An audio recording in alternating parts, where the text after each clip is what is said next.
As someone who's worked in the aid industry, how do you feel about USAID being closed? Question from me as well. I believe it closed today. I don't know the full details, but I believe it is fully closing across the world. And it infuriates me, actually, because there's this idea that it's the idea that, oh, other people aren't helping us, so why would we help them? Somebody has to lead. You think going across the world and saving people's lives is bad for American policy? What, is it better to go in and bomb people and kill people? Is that going to make us more friends? Why don't you care about having friends?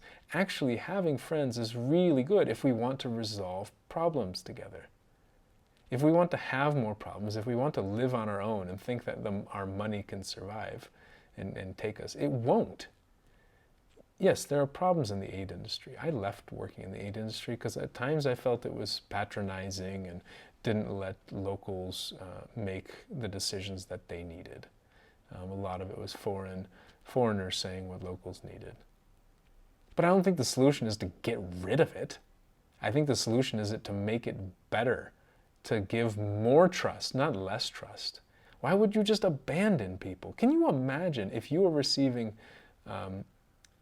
ARVs, so like antiretrovirals, I think for like PEP or PrEP for HIV. Imagine you were receiving these so that you wouldn't give birth to a child who would get HIV. And then you're receiving them free from the US government. You were so grateful the US government cared that you wouldn't give, so you don't give HIV to your kid.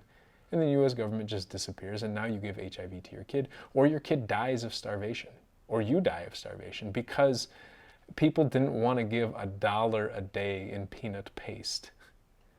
I mean, I think it fundamentally comes from a misunderstanding of how conflict resolution works, and it infuriates me that, again, our culture is going towards this direction of, well, either we hate people or we become indifferent to them and we stop caring about them.